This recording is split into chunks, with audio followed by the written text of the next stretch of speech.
morning. Thank you for coming. You're all in your places with bright, shiny faces. I like it. Some new faces, which I also like. Yes. I ordered it online. Yeah. It's a bit too much color for me, so I'm, just a little out of my gray and black and white box. So just anxiety as we're getting ready to do the. Just kidding. But I did order it online. So welcome. Thanks for coming. Good morning. Did everybody get a crisis card or one of the little sort of business cards up here? If you want to. Grab one or have a couple extra from the those are the cards that we have passed out to all of our students in the building through our Aviator Bell presentations. We have completed through all 4 grades, talking to them about the mental health aspect of some of the things that we're going to be talking with you about today. The freshman presentation was just last week. So we actually put the slides in this presentation so you can see exactly what we shared with the students and what they saw, and we'll use some of the same language that we talked about with them. So speaking of anxiety and teens and mental health, anybody have a student on the choir trip? Yeah, so that was quite a deal. So hopefully everything is working out okay. We heard that most of their belongings on the bus were destroyed or burned or whatever, incinerated. Yeah. Wow. So I'm sure there will be some residual effects of that here and there with them. So cover of Time magazine recently, it actually has been about a year since this was the cover, but it was right before the presentation that we did on mental health last year. Just kind of showing how much national attention and media is focusing on what we hear a lot about, which is anxiety and depression in teens mainly, and then of course a lot of other mental health issues, situations, concerns. Sometimes as a counseling department we talk a lot about how much is there really, and how much do students feel that they are supposed to feel, what they're hearing about in the news, and how they are being sort of portrayed in the news. And we know that a lot of it is very, very real, and we deal with a lot of situations on a daily basis. And I'm sure at home you have concerns, or maybe if it's not about the teenagers living with you, it could be their friends or neighbors or other situations that you're aware of. Quickly, I thought we would start today with a couple very short videos. One is created by a Cincinnati resident that you may have seen or read about in the news, and the other one is just sort of a public service announcement created by teenagers. So we'll go ahead and start there. They're under 2 minutes. I have my ups and downs, just like anybody else. Maybe more than anybody else. I can be hard to figure out. And I like my privacy. I don't want you looking over my shoulder all the time. But you know your kid better than anybody else. And if you think he's acting different than usual, Acting really down, crying all the time for no good reason. or getting really mad, Not able to sleep, or sleeping too much. Shutting her friends out or giving her stuff away. acting reckless, drinking, using drugs, staying out late, Suddenly not doing stuff he used to love. or doing stuff that's just not like him. It might be nothing to worry about. It might just be high school. Or it might be something more. He might be depressed. You're not just feeling down, really depressed. It might be that your kid is thinking about killing himself. It happens. More than you think. More than it should. And people say, I had no idea. I thought it was just a phase he was going through. I never thought she'd do it. I wish he'd come to I me. wish she'd said I something. wish I'd said something. When it's too late. So if you think your kid's acting different, if she seems like a different person, say something. Say, what's wrong? How can I help? And ask straight out. Are you thinking about killing yourself? It doesn't hurt to ask. In fact, It helps. When people are thinking about killing themselves, they want somebody to ask. They want somebody to care. Maybe you're afraid you'll make it worse if you ask. Like, you'll put the idea in their head. Believe me, it doesn't work that way. it doesn't hurt to ask. In fact, the best way a teenager from killing herself is to ask, are you thinking about killing yourself? And what if they say yes? Or maybe. Or sometimes, Well, here's what you don't say. That's crazy. Don't be such a drama. you're making too much of this. That boy's not worth killing yourself over. That's not going to solve anything. You're just trying to get attention. You're not going to kill yourself. What you do say is, I'm sorry you're feeling so bad. How can I help? We'll get through this together.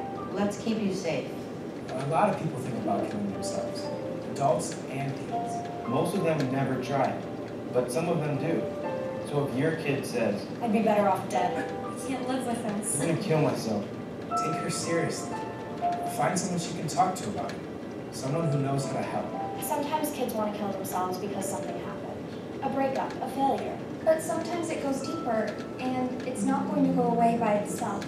Get some help. Talk to your doctor. Or a counselor at school. Or your minister. but don't just let it drop. And make sure that your kid always has someone to turn to. Someone he trusts. Make a list together. Write them. 3, 4, 5 names. Put a suicide hotline number on there too. Have him keep that list in his wallet, so he always knows where to turn. Be sure your home is safe. If you have pills she could use to hurt herself, lock them up. If you have a gun, don't just lock it up. Get it out of the house. Bullets too. And one more thing. If you think your kid might be about to hurt himself, don't leave him alone. Take him to the emergency room. Call 911 if you have to. We all have our ups and downs, but sometimes it's more than that. If you think something's wrong, the only way to find out is to ask. Ask straight out. Are you thinking about killing yourself? Don't wait until you're sure. Trust your gut. Because it never hurts to ask. And it can make a big difference. All the difference. in your kid's life.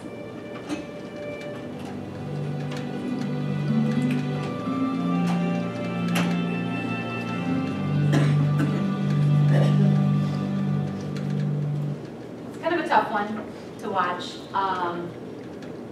We're gonna go right into the second one and then we'll get started with the rest.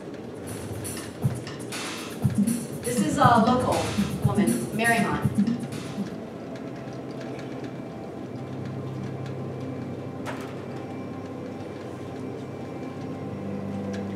The world is full of people. People that are just like you. And people that are nothing like you. One thing that everybody has in common is the need for well-being. And achieving good health is something we all strive for. Physical health is easier to measure, whereas mental health is under the surface. Mental health is defined as a person's emotional condition, or how they think. However, it has not always been a popular topic of conversation. It impacts how we feel, how we relate to others, and how we go about our days, and can be influenced by a lot of things, like our genetics or our lifestyles. While we all experience mental health, 1 out of 5 experience a mental health condition or mental illness. This means that you have friends, family, or loved ones dealing with a mental health struggle right now, whether you know it or not.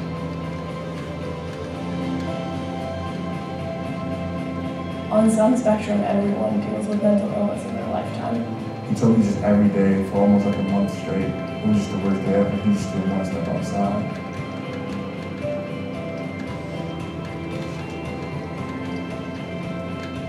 The stigma that comes along with it, friends in high school, and middle school especially, just really didn't understand. It's not a choice, it's an illness.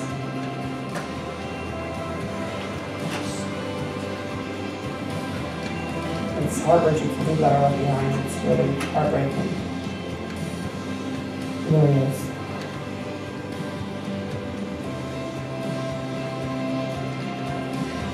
He didn't have any visible issues prior, so it really came as a complete and total shock that once I us all as a family. I started the 1 in 5 organization because I lost my husband 8 years ago to suicide.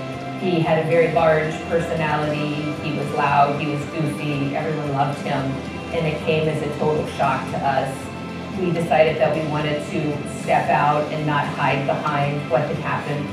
We didn't want anybody else to walk the path that we had to walk. Mental health is impacting everyone out there. Our biggest priority with 1 in 5 is that we normalize the conversation about mental health. This is the 1 in 5 organization. Stop the stigma, start the conversation.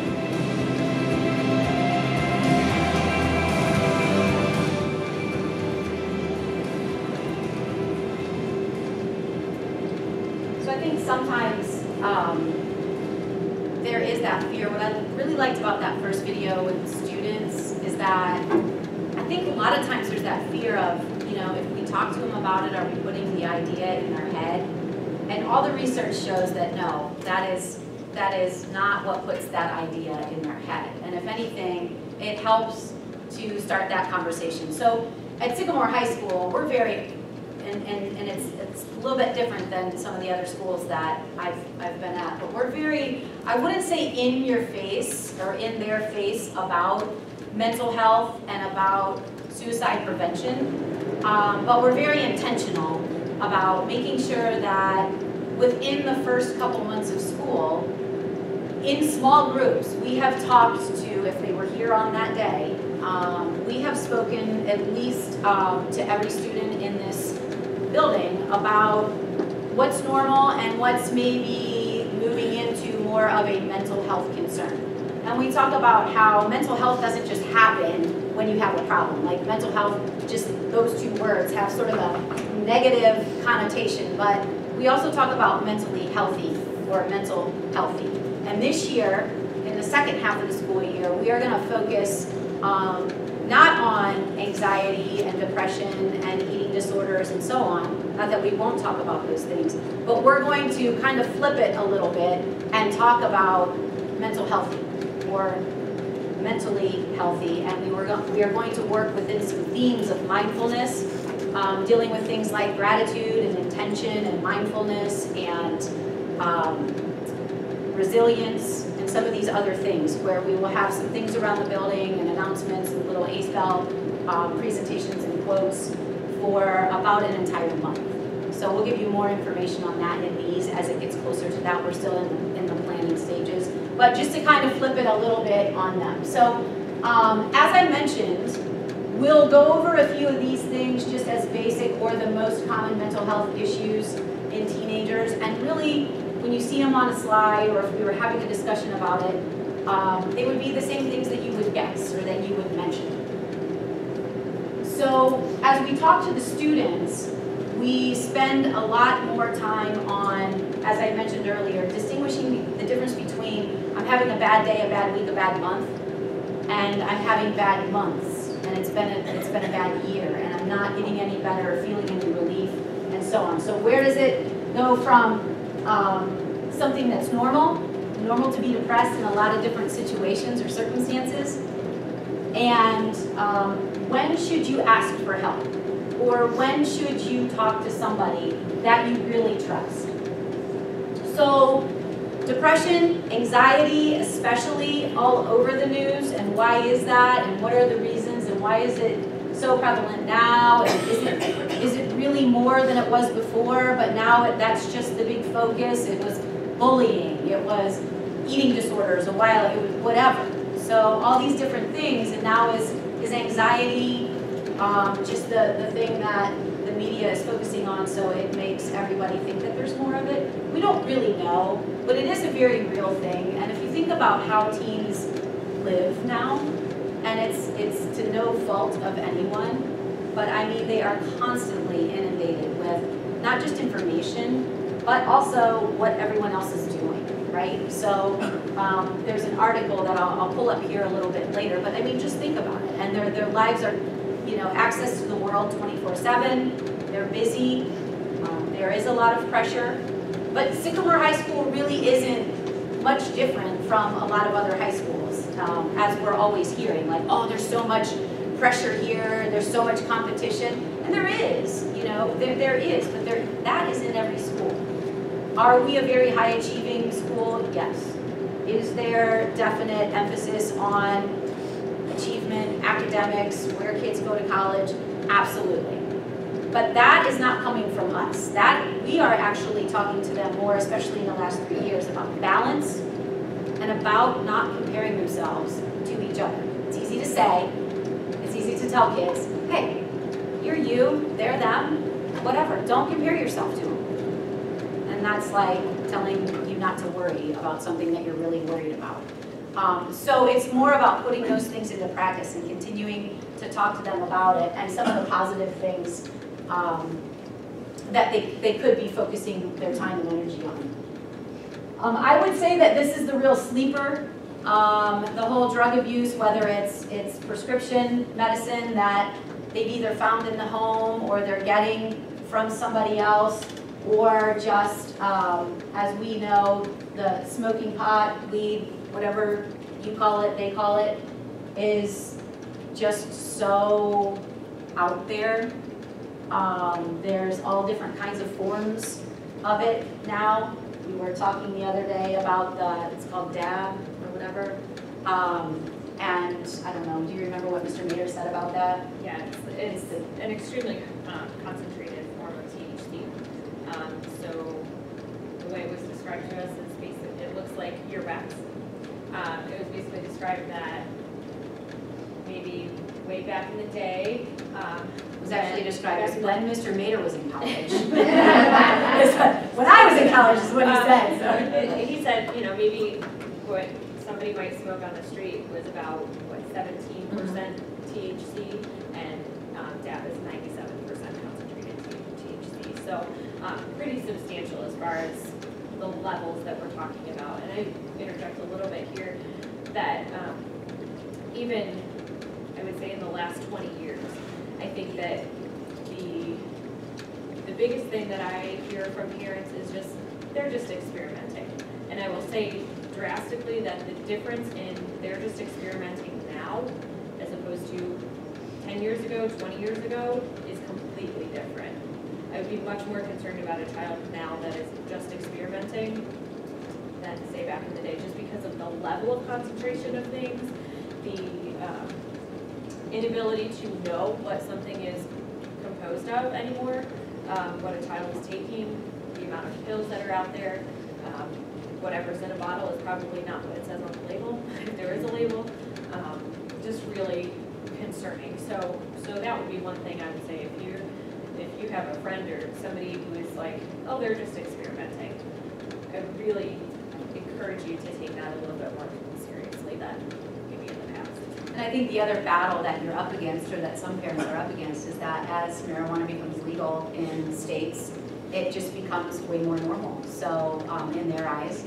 And what we have to remember is that's what they're growing up thinking. It's not us as adults trying to wrap our brains around the fact that there are dispensaries and there are stores that you can walk into in these states and whatever and buy marijuana like you buy a pack of gum. And that's their norm. Not here so much now, but that they know that that's out there, and they know that. I think there was something recently just in Ohio where you can purchase land in certain areas and grow. Those are just things to think about. What seems outrageous to us, maybe, or our views or values or opinions on something to them is not only are they growing up as digital natives and access to the world and everything online 24/7, but this is part of their norm. This is part of their normal in terms of how they form their opinions and beliefs on things. And I mean, we've heard so much about the heroin epidemic and how all of that starts, and how, especially like Chelsea said, those drugs, you never know what you're getting when you're purchasing or buying those things on the street or whatever, and when you're at that level, you don't care. It's just, it is what it is, it's what you need. The other thing I would look out for is those vape pens. They think those are just, totally, that it's not smoking cigarettes, it's better than that, like it's this, like they should have sort of a trophy for not smoking cigarettes, but using these vape pens, and the stuff that they're putting in some of those that tastes like and smells like candy, especially Jolly Ranchers and whatever. I mean, there's no longitudinal studies of what all of that is doing, to the, not just the lungs and everything else, but the brain and the system, nervous system just in general. So it's a lot. It's a lot to think about. It's a lot to worry about. Is vape pens legal? Yes, I don't know if you have to be 18 to buy a You have to be 18 pen. to purchase them. Yeah, And then the stuff you put in it, you have to be, what is it? What is the stuff you put in it? so there's all kinds of legal substances that they put in vape pens, and it's supposed to be an alternative to a cigarette. And the smoke that comes out is just vape, it's not smoke, so you can see it, but you don't smell, you can see them in restaurants or bars or whatever, and you're like, whoa, and then you're like, oh yeah, it's a vape pen. But I don't know all the details, but it's legal, you see the stores in strip malls. Yeah. But you can smoke pot through them too, can't you? Yeah, Yeah. yep, Yeah, I think anything you could probably get in that form, whether it's a liquid drop or like the THC or anything. yeah, because a lot of the THC is the dab, but also oils now. Like, so the oils is one of the things that they are smoking through the vape pens and has less of an odor, so it's not as detected as weed, so. So what's your policy here with the vape pens? I hear from my girls that they see girls in the bathroom smoking them. Yeah. So what are you doing about that? They're not allowed. Yeah, they're not allowed, they're banned from school. So are you guys monitoring the bathrooms? What do We're you not do? in there, there's not allowed to be cameras in there. Mr. Mader has gone on and made announcements. There has been a lot of teacher talk about them. The tricky thing about it is they don't emit, for the most part, any odor.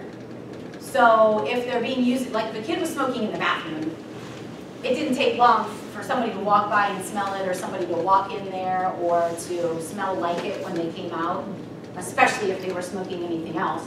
But these are tricky, because you can literally be sitting next to somebody in a restaurant, and they blow out whatever it is, and you see it. You see this giant puff, and it doesn't smell or...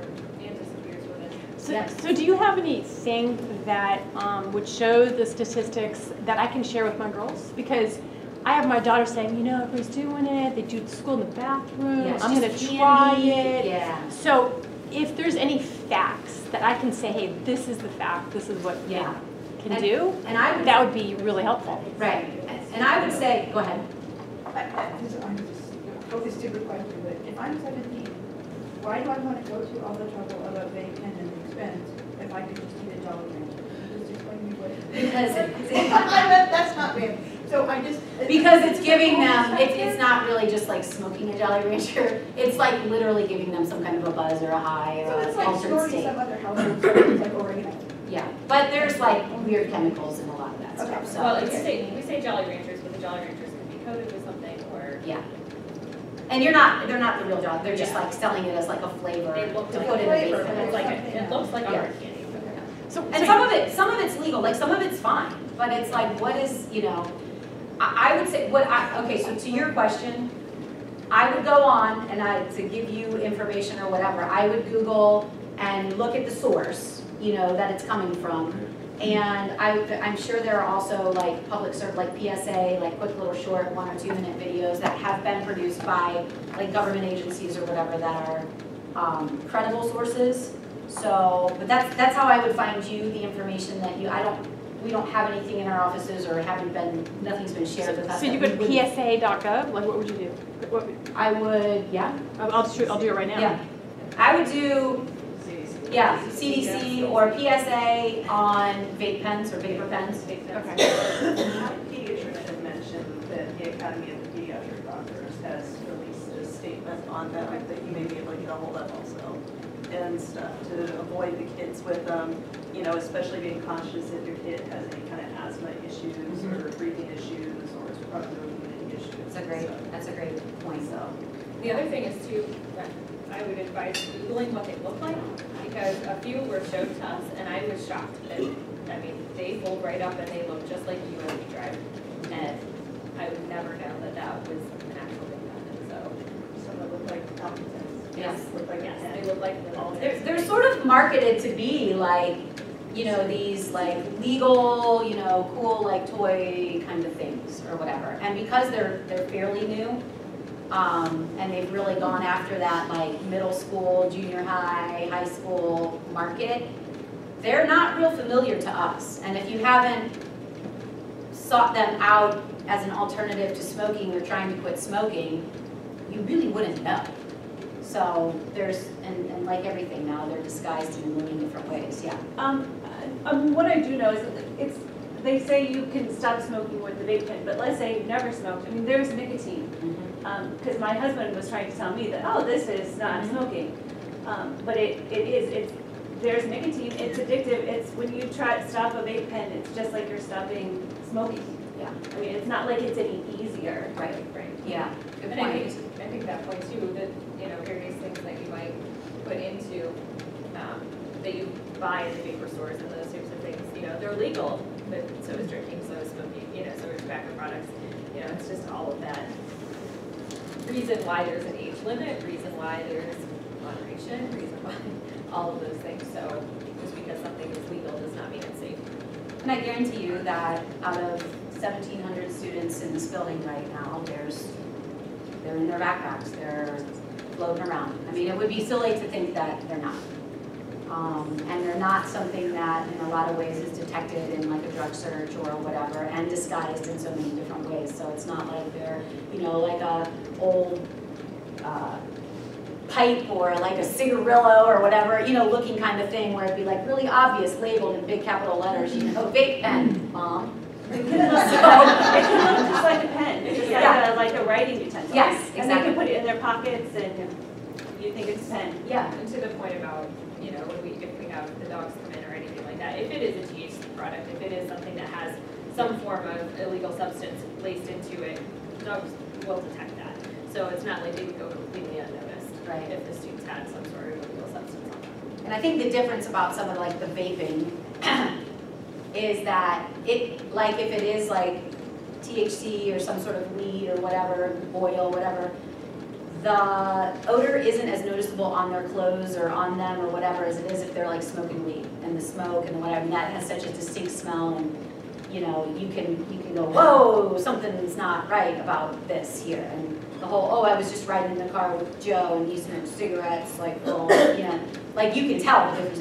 I think this is a little bit harder to detect as well. So just always trying to keep you parents on your toes by figuring out ways that they can get away with. So just be aware. How often are you checking at school? How often? Drug dogs is usually 2 to 3 times a year. The dogs are incredibly good. The students who are the biggest concerns typically do not bring that on their person or in their car. But the drug dogs will smell a door handle that a kid opened or closed after they were smoking pot. They'll smell that on the door handle and they'll hit on that car. That car can then be searched, but a lot of times that's the only thing on that car is the scent on the door handle.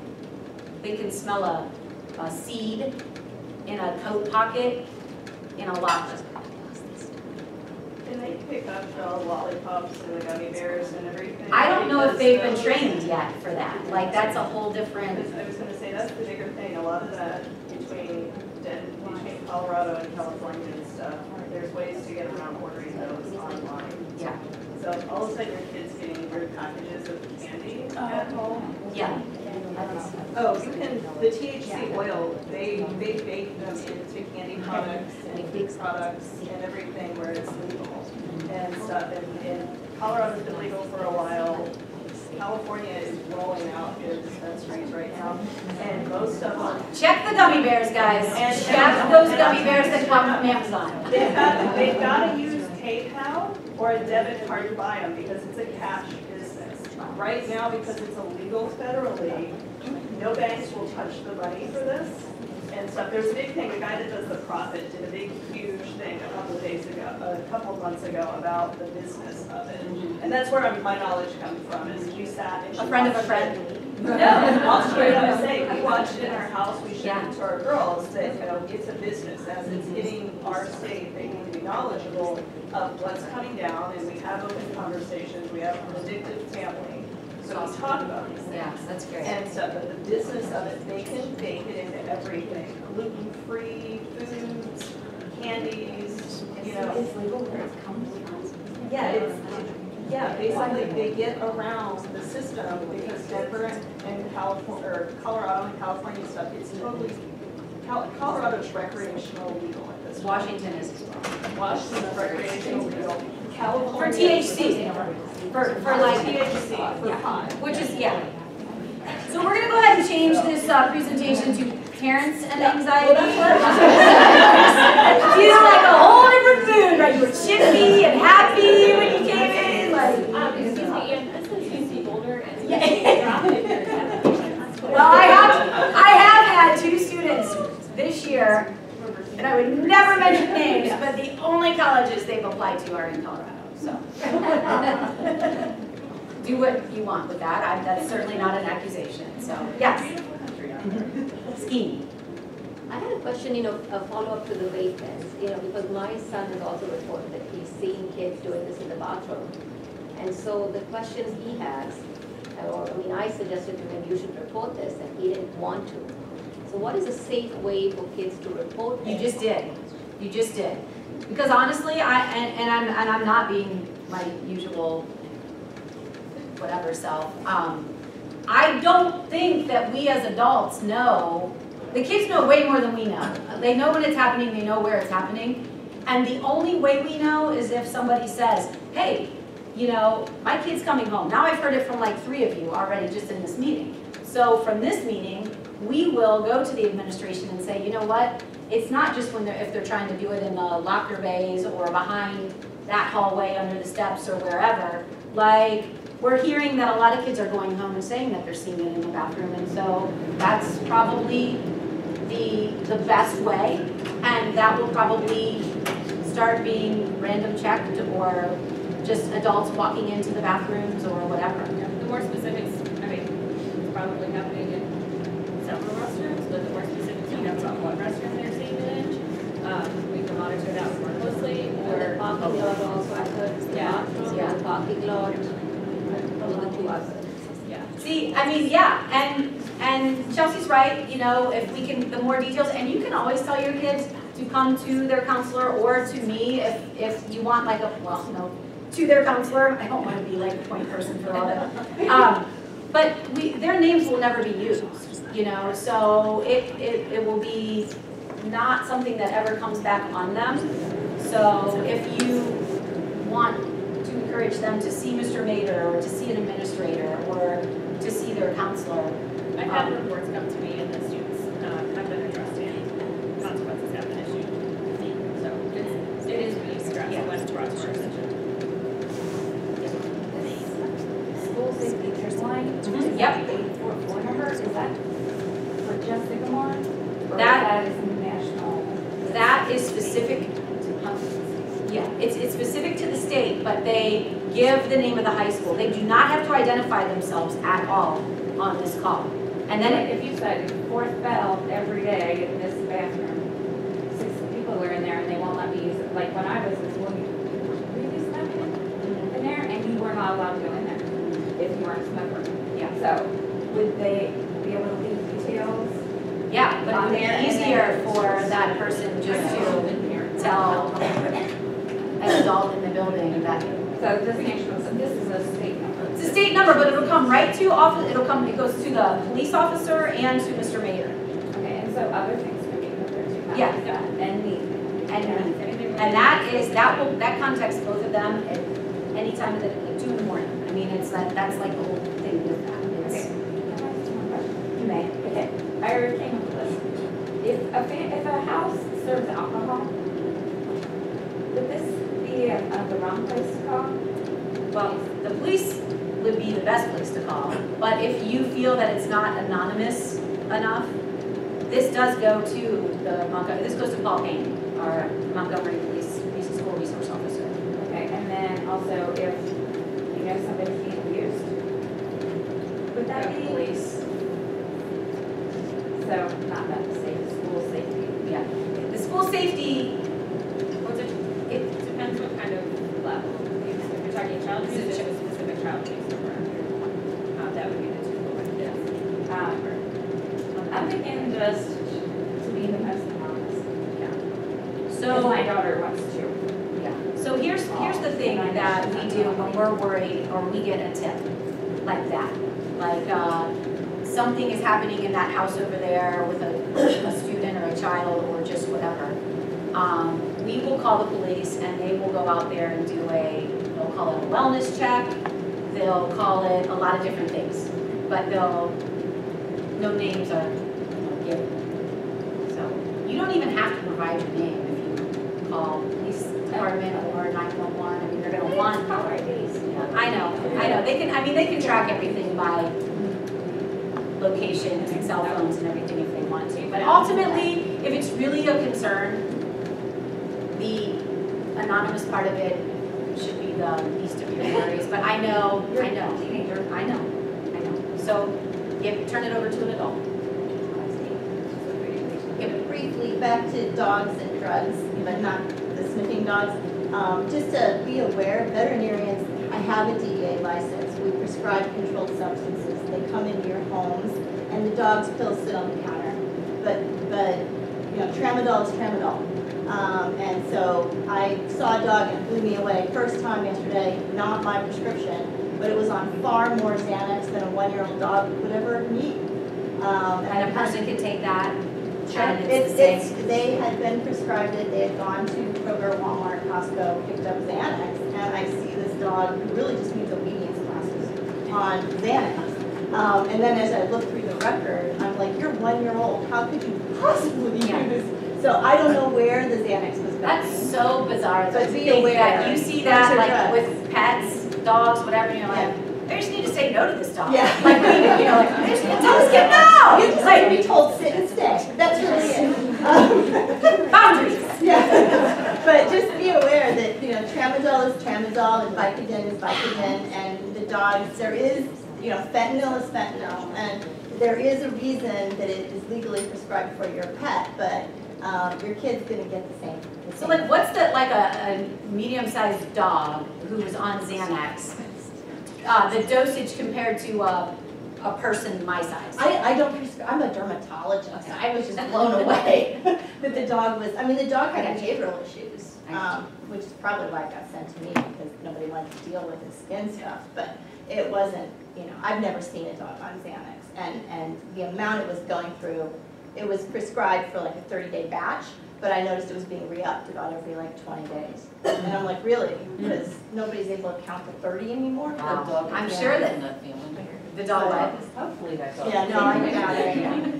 We've had cases, my husband's an internist, and he's had cases where he put animals on phenobarb and the owners wanted too much. And we would check the dog's phenobarb level and the dog was at 0. And so we cut them off. So another way that people are getting drugs is getting their pets so just be aware though, that, there's a legitimate purpose, but when it's on your counter, it is Xanax. You guys just want to go now, or? Enough? Yes, we're done. That was the original presentation grounds. With this argument, with the whole drug use and weed use, with it becoming medically accessible here in Ohio, get ready. The conversation's already come up in my house because my brother's best friend from the Army uses marijuana for PTSD. It has got no medicinal uses for anxiety, for PTSD and other mental disorders like that, and it can be very successful. The military through the VA is testing it out in states where it's already medically accessible. It's on a trial because it's not federally available. Or legal at this point. But the argument's going to come up in your household when you've got the kid that's dealing with anxiety, and the medication that's out there has so many side effects and makes them feel worse at times and stuff, So, I mean, I know for pain, a lot of people are starting to use the CBD oil from hemp that doesn't have the THC in it and stuff, and that's totally legal and it's been around, and it doesn't give the psychoactive effect. So, so there's options out there that are going to be discussions if you have a more mature team. I think, and I think that kind of goes very nicely into this slide, which is, I mean, that's what we do with them. I mean, we just talk to them. And obviously, when we think that there is a concern that is something that you need to know about, we also have our hands tied a little bit. I mean, we can't call you at home and go, hey, Mr. Hart, I think your kid's on drugs. You know, or I know for a fact that the kids that your kids, sorry, love your kids. They're GHIs, so they just happen to be mine. You know, we can't say to you, the kids that your kid is hanging out with is like the biggest drug dealer in the school. Like, we can't say it. Now, I have ways of saying it without saying it, so if you get a call from me that says, you know, if you've ever felt a little funny in your belly about that kid or their friends or whatever, you should really trust that. You should really trust that feeling. You know, or if I say, or if we say, well, have you ever thought that maybe your kid is experimenting in drugs and trying to kind of get you to go there or whatever? Those are ways that we can say it, but it's really tricky that if we say, hey, we think this, and you get offended, and now all of a sudden I'm your enemy, and you're going to somebody about me because you feel that I'm targeting or whatever it is. If you can imagine it happening, it happens in our realm all the time, so it's really tricky. Things that we're required by law to tell you, and then things that if we share something, the law is on the other side of us, and we're losing our license or something crazy like that. But I think that the thing that I can say to you, and as a mom, and Chelsea and I are in different places. I have a 20-year-old, a sophomore at Ohio State, and she has a 2-year-old. I think that anytime you don't feel right about something, the easiest thing is to look the other way or go, oh, my kid would do that. They have like all A's and B's, like, and they hang out with this person, and they whatever. And I mean, but I just think as a parent, we are blessed with that little bit of a sixth sense or whatever you want to call it that makes us kind of uneasy from time to time. And you know, you don't have to be Rambo and like go all in after it, but you can start looking around, and you can start maybe looking in places that you typically, oh, I believe in my child's privacy, and I would never, okay, well, fine, that's what you want to do. You go right ahead, but you might miss something. So yeah, it's your house, it's your phone, it's your car, it's your everything. I've yet to find a fully financially independent high school student in my entire career. So it's yours. They get to borrow it from time to time, including the door on the bedroom. So, but I would always trust your instinct, and I would always try to keep communication open and honest. And sometimes it's awkward, whether you're talking about sex, whether you're talking about drugs, or you're talking about something that, you know, their friend is doing or whatever. But once you start and just kind of like bust through that barrier of, I don't want to talk to my son about this, or I don't want to, the best place to do it is always in the car when they're captive and you're both looking straight ahead. So just, I can't, it's not magic. You know, you already know this answer. You already know that it's the best approach. And if you're stuck, just always talk about, put it on you and just say, this, God, this is something that, like, when I was a kid, I know it was totally different, but here's what I was really afraid of or worried about, or here's where I felt really awkward, you know, in this situation, or just that you are afraid of something that you just heard and you want to know what their point of view is on it, because then they kind of go, okay, yeah, so you're kind of not being mom or dad right now, you're being like an advocate for me or just a curious person in my life, and that's really what we all want, is somebody who's curious, you know, interested in us. So I'm curious about you, are you curious about me, kind of thing, and that works the best with that. The drug, I mean, this really went to like a drug thing, and that's cool, because the thing I love about Coffee with the Counselors is they always kind of take their own shape as we get started, and that's how it should be, because that's what's on your mind, or that's what we're seeing, or whatever. So back to the mental health, just part of it, but addiction is obviously a mental health issue.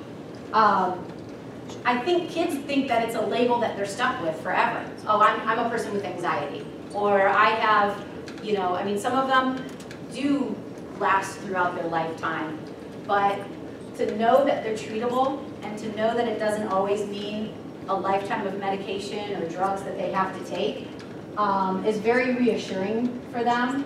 And so sometimes you do have to do a lot of background work, legwork, getting information, getting it from sources, your pediatrician, a medical professional, or things online that you trust and don't feel are like the latest fake news about whatever, to try to suck you into these websites and then basically just advertise.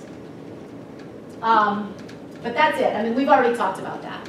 So yeah, that first little video that we showed, oh, if your teen is showing signs of grumpiness, tired, defiance, you know, okay, well, welcome to the house of everybody who has a teenager on any given day, right?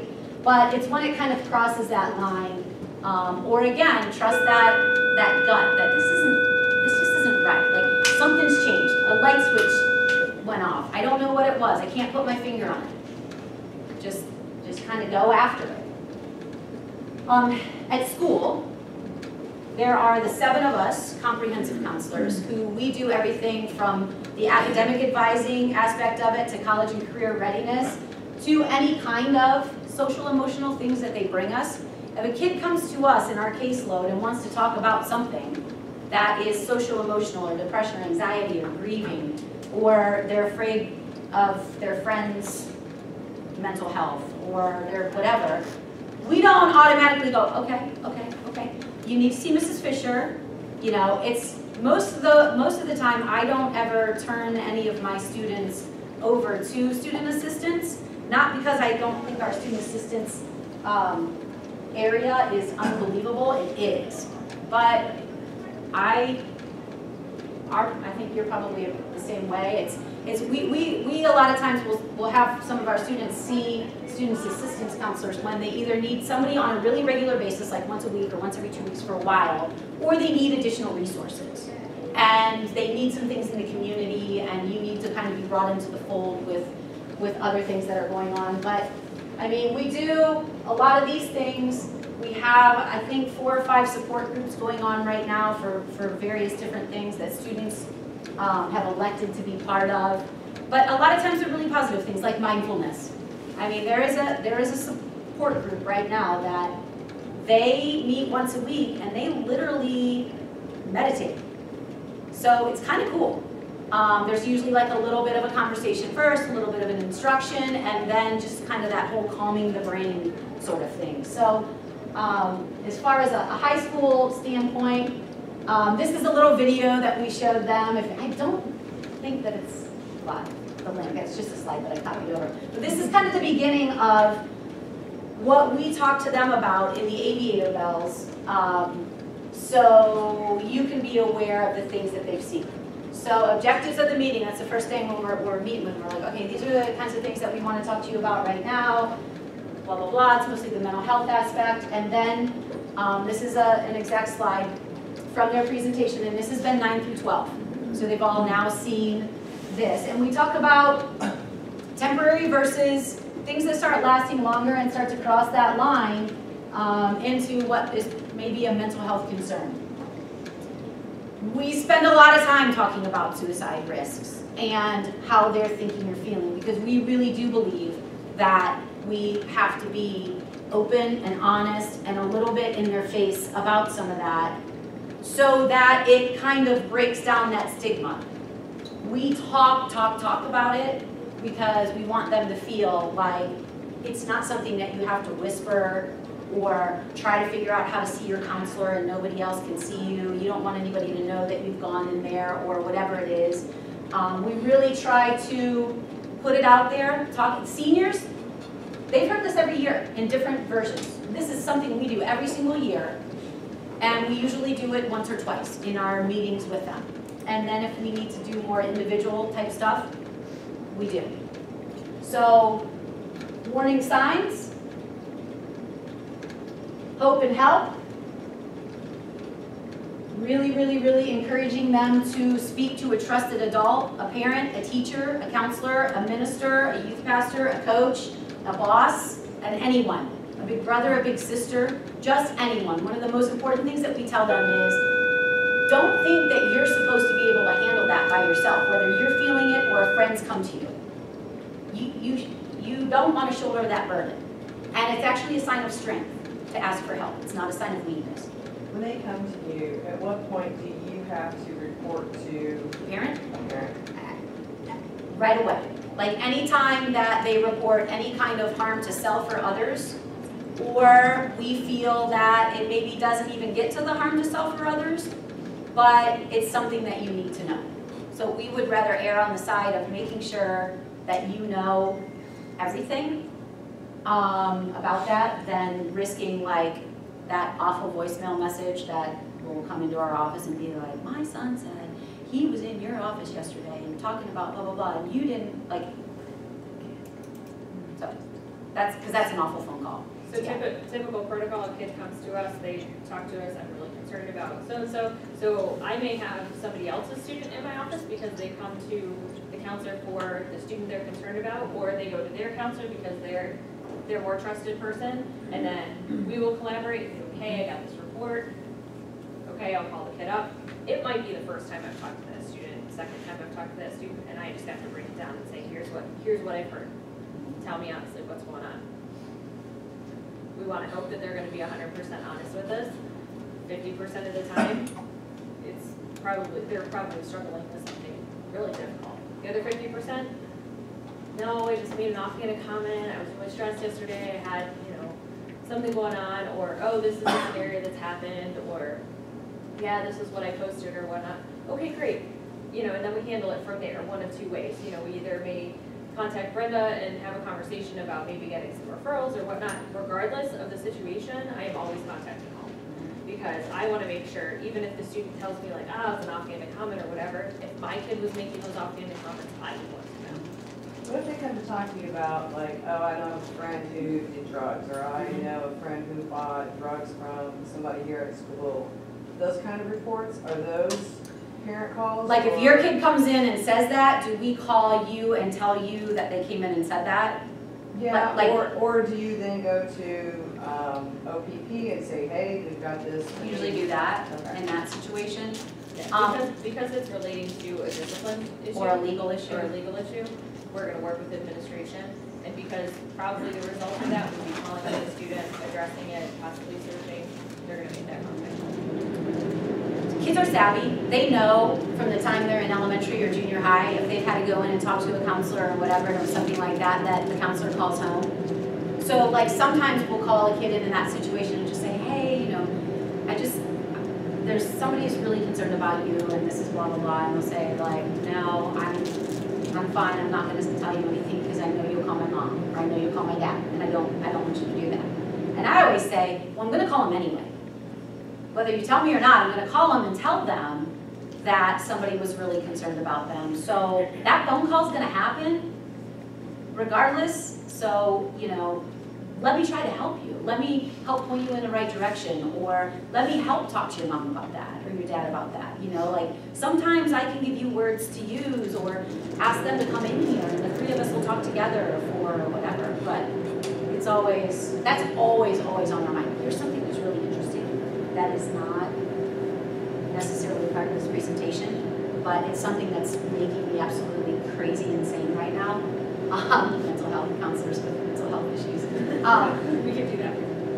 And if there's anything that as parents or that we can kind of rally together to help change this, it's a really tricky, sensitive topic. Students who are transgender and have not come out to anyone, but they've come to us.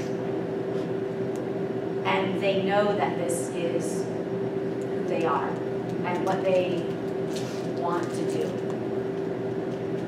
But they don't want anyone else to know it yet. We are legally not allowed to out them to their parents.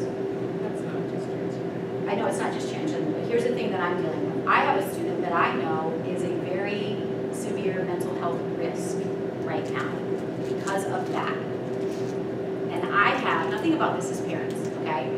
I have this student's parents contacted me just saying, hey, something's not right, like all of that. I'm worried, I'm concerned, and I'm doing all my, you should trust that feeling, we should try, you know. But what I walk out of here with every day is knowing that that student is pretty fragile. And I have gone to Mr. Mayor, who's gone to central office, who's contacted our school district attorney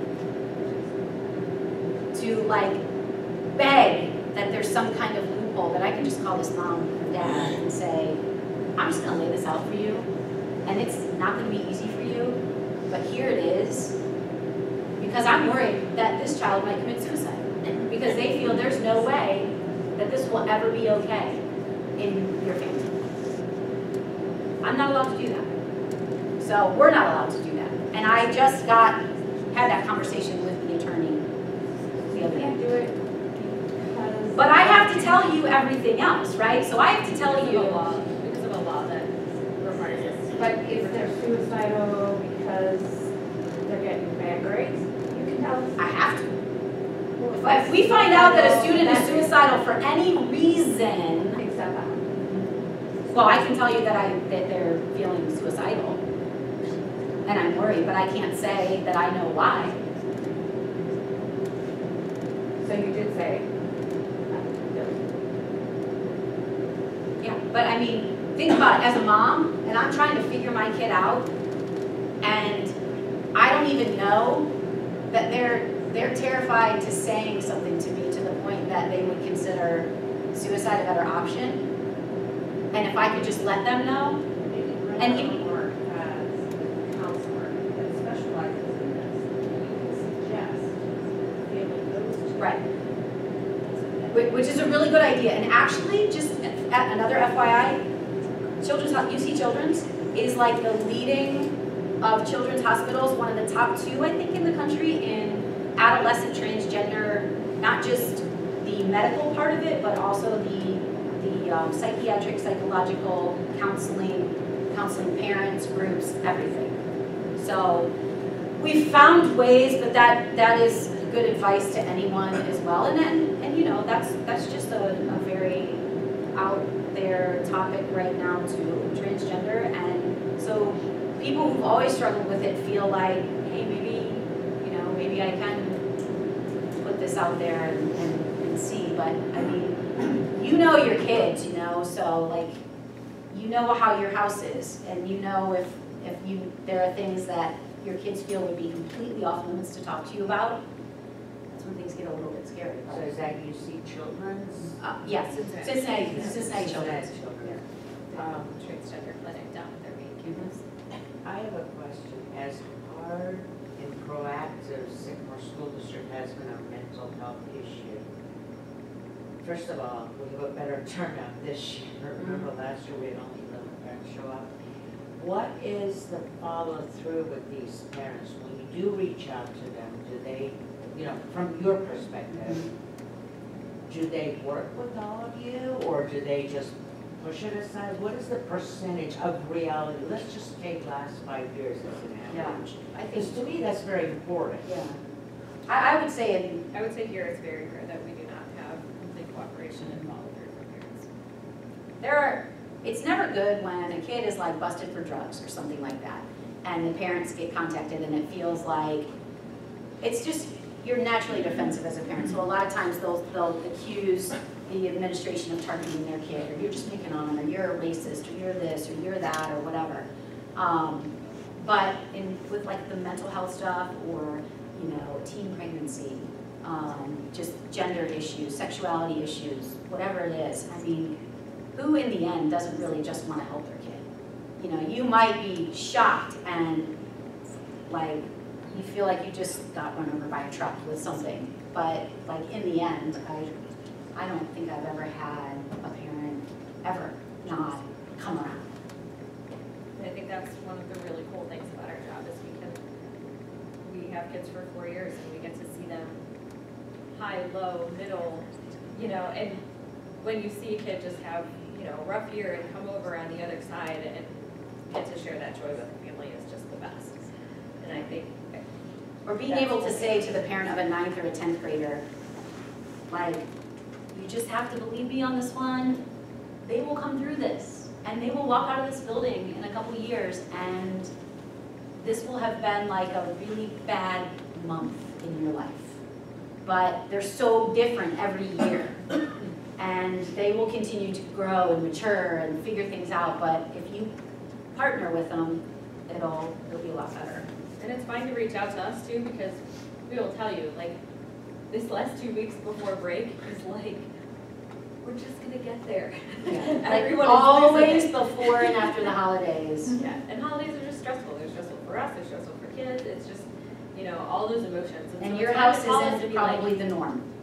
Or your house might be the norm, but there are a lot of kids who don't have that or feel that at home. And then there's like this third quarter slump that happens, and then there, you know, so we kind of know those trends in a school year, trends in a high school 4 years, like what is normal, what is not normal. So if you're starting to like see something at home, your gut's not sitting right, give us a call and say, like, this is what I'm seeing. Is this a normal type pattern, or is this something I should be more concerned about?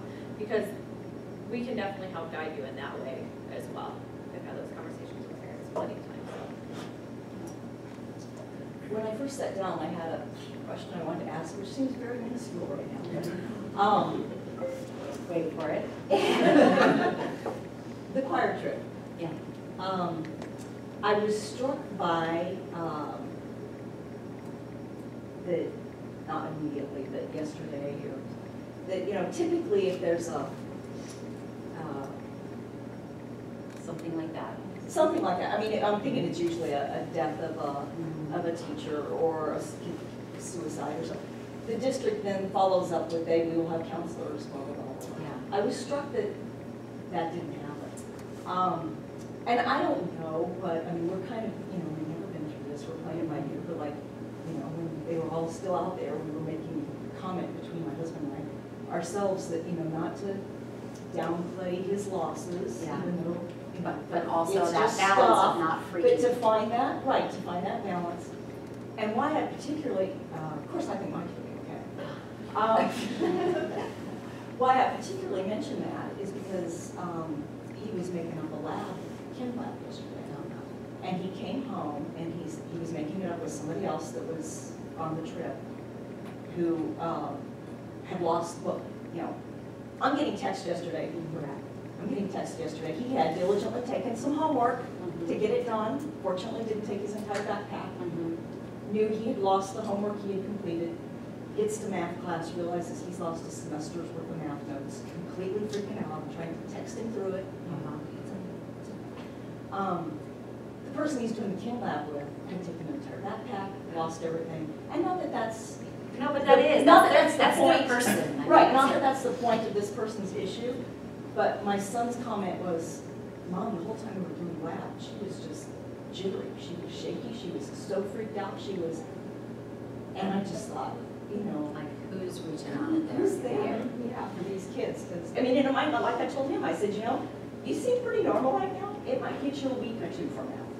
You know, I don't know. Or the next school trip. Right, or the next next fire. fire. Well, but I think in the next school trip, Yeah. or the They're next just trying to make you vacation aware where that that's they have to go okay, on a tour bus. if that happens. But yeah, I was just kind of struck that there, and I know it's a small group of kids, I know it's not the whole school. Yeah.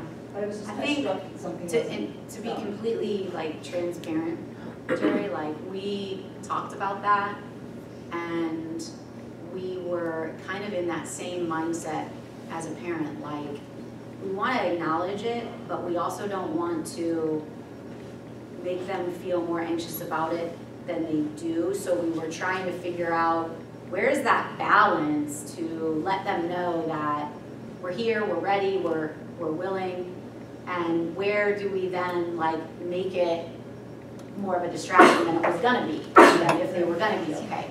And so we kind of decided that we would let it drive itself a little bit, and maybe that was the wrong thing to do.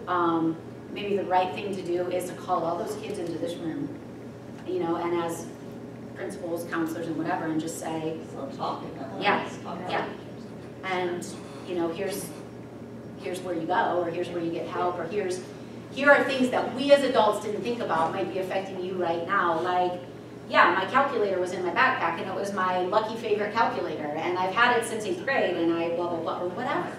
you know, or my thing, you know, I mean, it was like, the insurance company came in to get like estimates of like their belongings, their Chromebooks, their textbooks, their whatever, and we're trying to like figure out how do we get them all their stuff back so they feel like better again, but like. They're having a lunch Mhm. for everybody. I Okay. don't know if that would be, it's over Eastville and lunch, that even if you and Brenda or Brenda and Mark, you Yeah. could kind of just float, it's the parents and chaperones and staff and kids and Okay. everybody, but I'm wondering if that may be. Yeah. Parents, isn't it? It was just the Chaperones. chaperones, yeah. Yeah, so everybody who was there. There, right. Yeah, so we'll talk about that after this as a department, and then kind of decide maybe to do something before the weekend, just to let them know that, hey, you know, we haven't just looked at the video and moved on. Right, You know, and said you right. could stay home for the day and sleep. It was, you know, there was a lot more conversation about that, but it makes sense that they may not feel that. Would it be worth having the administration contact all the teachers and say, look, Yeah. you They need to have offer Yeah. more notes? Because in that situation, you Yeah. know, to have the teachers say, hey, I know this happened, would you like a copy of my notes from what I taught you this semester? Right. So that you have something to study for the finals. And that's, And I'm that's sure stuff there's that's a happening, handful but of to kids your that are point gonna about the ask. calculator, I mean, there's just. There's that- things, that yeah, that underlying can be bit. I done. take my notes a certain way, Yeah. but I do. Exactly. And you can't fix that. But we can But it acknowledge needs to be acknowledged, We right? can acknowledge it. Right. And that's half of what we want in a Yeah. situation like that anyway. And then once someone acknowledges it, it's like, okay, Yeah. they get it. They know that this is more than just like, we were stuck on the side of the road for a night and came home at midnight. Right, here's all your stuff, now you're good to go. Yeah, yeah. Got it. There was a point I wanted to add when we were showing the slide about the warning signs of suicide. And I think some questions we always get are, why isn't anxiety on there? Why isn't depression on there? Why isn't bullying on there? And the reason it's not is because those in themselves are not specific warning signs. We want to break it down to be very concrete and abstract with them on what exactly that looks like. We kind of talk a little bit more in depth about those observable signs of depression, sleeping and various things, and a lot about the withdrawal from social settings and not doing activities and things like that. I think that's a question we get sometimes. Well, if somebody's anxious, does that mean they might kill themselves? No. There's all varying levels of different types of mental health concerns, but these are specific researched warning signs of suicide risk. I went to a really interesting conversation recently. It was like a community conversation, and a lot of the same concerns I see here in Sycamore, you know, just parents concerned about anxiety and what's driving it, and what are the symptoms, and what are we seeing, and these types of things. So it's really interesting just to hear it from someone else rather than my job. And I've kind of thought through this theory of, you know, students and knowing what we know about brain development and various things, and the amount of information that they're taking in on any given moment. And I think even as adults, we can get very overwhelmed by the amount of information. But because we're more developed and capable, we can turn off our phone and walk away, and we don't have that like fear of I'm going to miss something. Or so they're taking in all this information. Their brain can't quite process it because they're still trying to figure all of that out. So then they also have this perception through social media that they just this complete distortion of reality, because everyone is only posting what they want the world to see. I think we even experienced that. People only post on Facebook when they're really happy. They don't post when their kids screaming at them and their team screaming at them and at their wits' end. You know, it's all really just positive stuff. And so when you're constantly seeing this is who I should be, this is what, you know, I don't have positive things to post. It's very easy for them to take that downward spiral. How we pull them out of that without just removing all of that, because we know that creates more anxiety. And so how do we help them see a more realistic picture of what the world is like? And I think that's kind of where we're having our conversations too, just surrounding, you know, don't compare yourself to someone else. Just because someone else is taking these types of classes or applying to these types of schools, that's not who you are. And that's, you know, you don't even know the conversations that student is having about their decisions and various things, or what's going on in their home life, or, just kind of the whole component that makes up a person and what they're seeing and not seeing, and having those types of conversations. So, same thing with the videos, saying to students, oh, get over it, it's gonna be fine. Always that validation, always, whatever they're feeling, make them feel heard and validated. I think that's one of the number one pieces of advice that I would offer.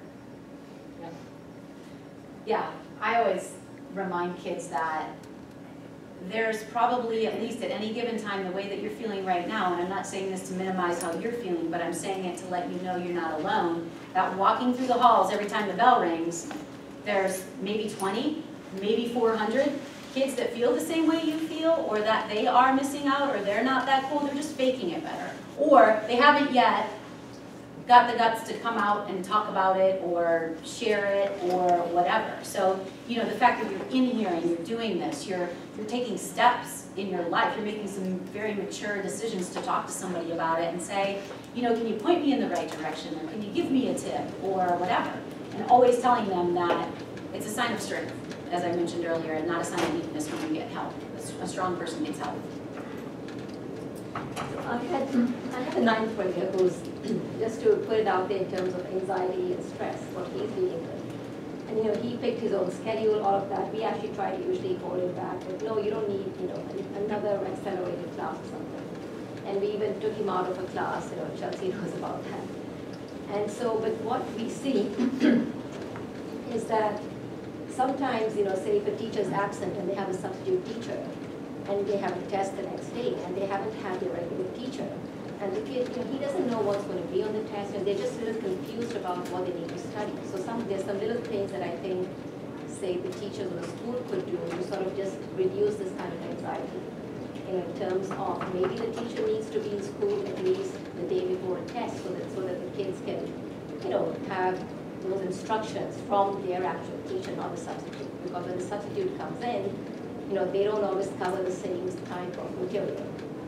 So that's one thing I'm doing. And then another thing I see is that with some of the classes, there's an expectation, the accelerated classes, even in ninth grade, that the kids have to do a certain amount of work on their own. But the thing is, they really cannot learn that much on their own. And yes, this is preparation for college, but they have 4 years to get there. So I think what we're expecting from the, ninth grade, even 10th grade, is really sort of beyond a lot of their capability. Maybe there are certain students in the school who can do this, and that sort of sets the bar for everyone. But it doesn't seem like that's where even the majority of the kids in those accelerated classes, they're not there. So how can these things be addressed? Well, it's really hard when sometimes the adults in the building are not always acting like adults and just expect kids sometimes to, well, they're smart kids, they'll get it, or they should know this, or whatever. We're at a really interesting time in education where it's definitely moving from a teacher being like the sage on the stage, the guru who teaches all of this information, and that's where the student gets it. And it's switching more to sort of like the guide on the side. So sage on the stage to guide on the side, or like the coach. Because students do have 24-hour access to everything, and it's just shifting. And it's, you guys, we're all like caught in the middle of it right now. As isn't that what we're figuring out how to do that better. Yeah, but that is part of sometimes anxiety inducing, because that is what is overwhelming. I mean, they have kids. And what I'll say to you as a parent, what I'll say to you as a parent for where this can actually, you can use this to your advantage. It's not going to feel like it, but just go with me here for a second. But to help him work through that situation and figure out what he can do in those situations, to not say, well, the teacher wasn't here the day before the test, so I got an 87 on that. But if the teacher would have been here the day before the test, I know I would have gotten an A because I would have been able to get that kind of help. Well, the teacher wasn't there, and we can't reverse it and make it happen. But what we can do in the future is whatever. And that's the whole resilience and grit thing that is, it's really hard because as a parent, we don't want to let our kids like fall down or get a bad grade or whatever. And I'm not saying that that's what you're guilty of. Oh, I- What I'm saying is, in that situation where it can't be fixed or changed, what can we do, or what can you do in the future, or to make this current situation, whatever it is? Because oftentimes, like, we'll have a parent call and complain about a teacher. They always want to call the counselor because they don't want the teacher to know, because they don't want the teacher to take it out on their kid, or they don't want the teacher to not like them. So they'll call the counselor and give us the scenario, and we're supposed to magically fix it, let the teacher know, and make everybody feel better without being allowed to tell who it is, what the situation, whatever. And so usually in that, with a student or whatever, we try to go back to that, well, what kinds of things can we do? Because we don't have that magic. I mean, if it's something, we'll report it to an administrator. But a lot of times it's just helping your kids work through those situations. Yeah, but sometimes, I'm saying that when they get stressed or anxious because they don't have any control over the situation, right? So, and there's where you start, right there. And you feel really stressed because you don't have control over this situation. That's step one. And that's being able to identify and admit that. So what do we do now? When we feel really stressed to where we're almost paralyzed because we don't have control and it's all fear. So what do we need to do at this point? And instead of that fear causing all that anxiety, that fear can cause almost like, okay, when I feel like this, I know I need to take this step, and then I don't know. I mean, that would be my advice.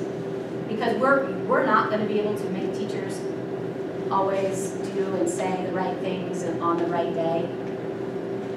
And that's not fixing that situation, but I think the real thing is you have that child there, right there, that's feeling that. Let's identify it, and then let's talk about how that feels, and then let's talk about some steps that we can take. You will see him become a problem solver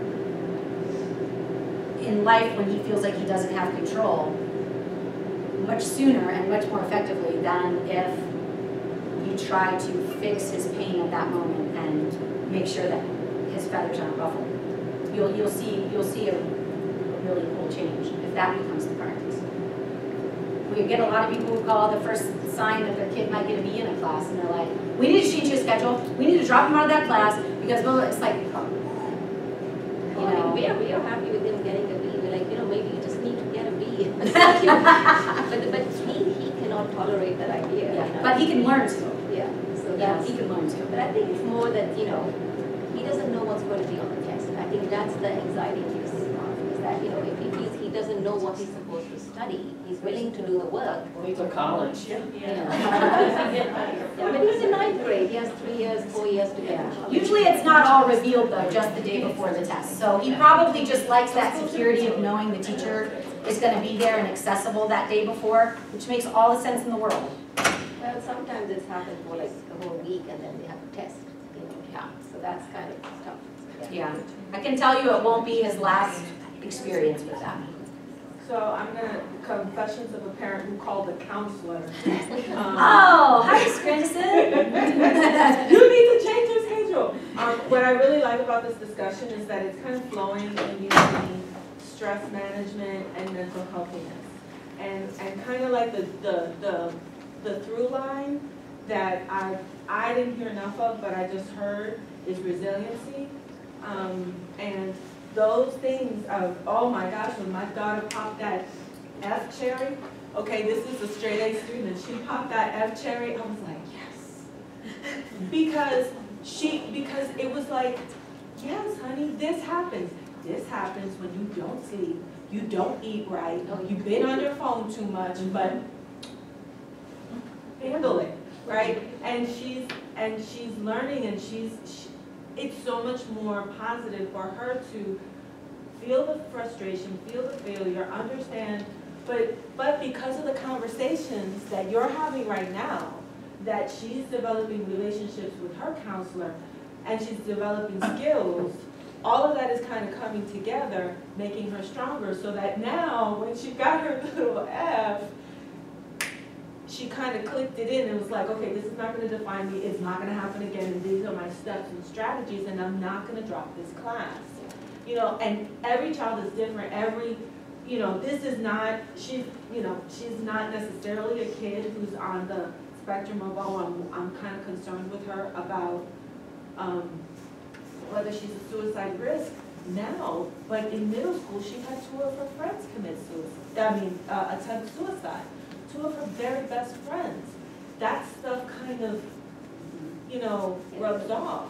So this is not, you know, this is not a point in time. This is not a defining label or anything. It's so fluid. It goes from stress, and it's an everyday thing, and that's why this. And that, to your point, I'm like so glad that there are not 11 parents in here today. This is so important for us to just continue to talk about, continue to support our counselors, because we have amazing counselors here. And just continue to stay connected with our kids and ask them nice little questions like, so, did you go to the bathroom at school today? What happened? Like, Has Jolly Rancher lately? What's your favorite flavor? To that story, her daughter is a pretty like overachieving athlete student, very hard on herself, and the victory there that for me is that I didn't know she had enough. So she, you know, and it's hard. You know, it's hard to like go, okay, stop, let's talk about how you're feeling. Do we have any control over that teacher being here tomorrow or yesterday or today? We don't. All right, so what do you think would be the best use of our time right now? Freak out and complain, or blah, blah, blah. And I'm not being preachy parent.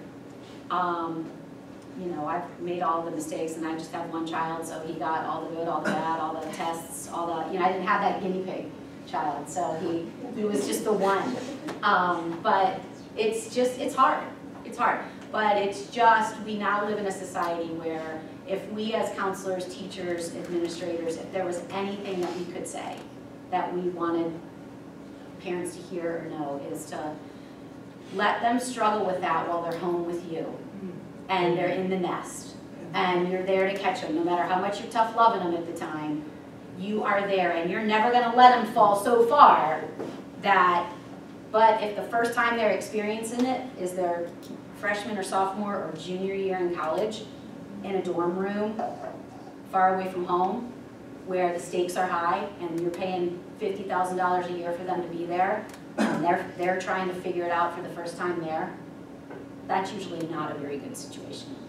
So we always say, let them struggle, let them, you know, fight through that adversity in the nest with their comfy bed and all their little, you know, stuffed bunnies and pajamas with feet, stuff like that. If there's only one teacher, like this happened in 9th grade for me, it was just one teacher, and she's shy, so she. You know, first let your kid talk to the teacher or whatever. So and she does have anxiety. So I went with her, sat down with the teacher, and the teacher could, because she didn't know what to study. Same thing, she did not know what to study. So she studied for 10 hours and still get a bad grade.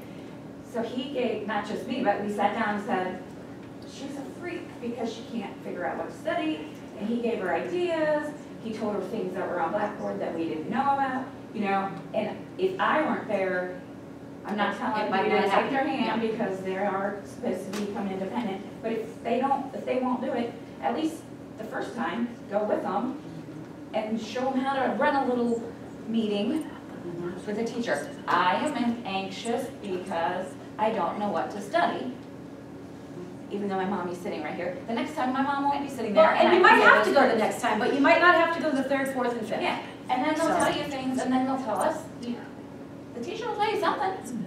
The thing I'll tell you about teachers in general, and I was one for 10 years, but just, you know, nobody gets into it because they hate kids and they don't want to work with families, and we all start out with this like great, you know, change the world mentality, and then, you know, then life happens and the rules and regulations come down from the state and all these crazy things. You know, there's a principal for 2 years, and then there's a new one for 5 years, and then there's another one for 3 years, and then there's, you know, counselors that they don't think are doing enough, and there's just all this stuff, and they're the ones seeing the kid every single day.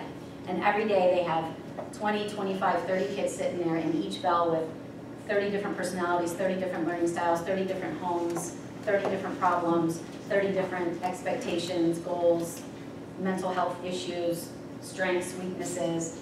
And really, if they had a conversation, if they knew that a kid was feeling that way, or you sent a really nice email, just, they studied for like an hour and a half last night, and they got a D on the test, and I'm not trying to fix it for them, but just wondering if you could coach them up a little bit on maybe how to study a little bit differently, or maybe just give me some tips as mom. I'm not gonna do it for them, but like just to approach it differently and like problem solve together. You'll see teachers like eyes light up and hearts open up, and you know, just the chance to do what we all started doing it for in the first place. So, but I think it's, yeah, it is. It's having The those. teacher will know.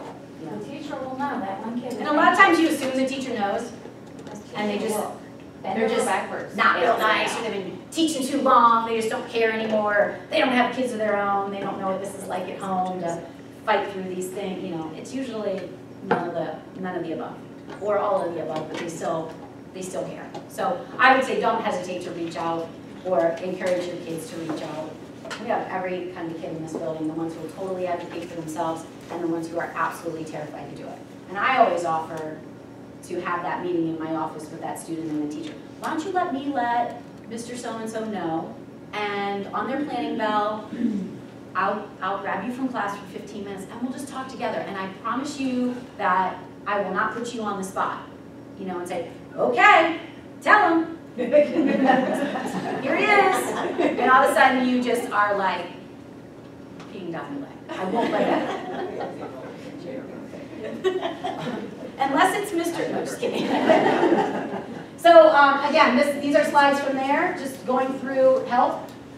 And you know, you get that text at 2 in the morning from your friend who says, I'm having thoughts of killing myself, and it's 2 in the morning. What do you do? What do you do at 2 in the morning? Because you're looking at your phone if you wake up. You know you are, you know? And if you just ignore and pretend like you didn't see it, and something happens, you know, what do? You go wake up your mom, you go wake up your dad, you call 911. You call that person on the phone and keep talking to them until you get your mom awake.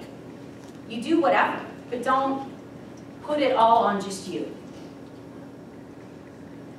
Again, this is part of what we have shown them, but also this is kind of also for you. And this last one down here, Mr. Mader just walked in. I mean, we're always kind of looking at how we do business and looking at things like, do they need to have as much homework? I know all of you would be like this, and I'm like this.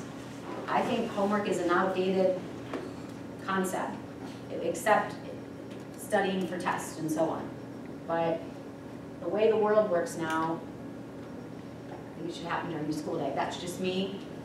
I'm not up for superintendent or principal or anything along those lines. Don't quote me with like your kid's teacher. Well, my kid's counselor says you should not ever give homework.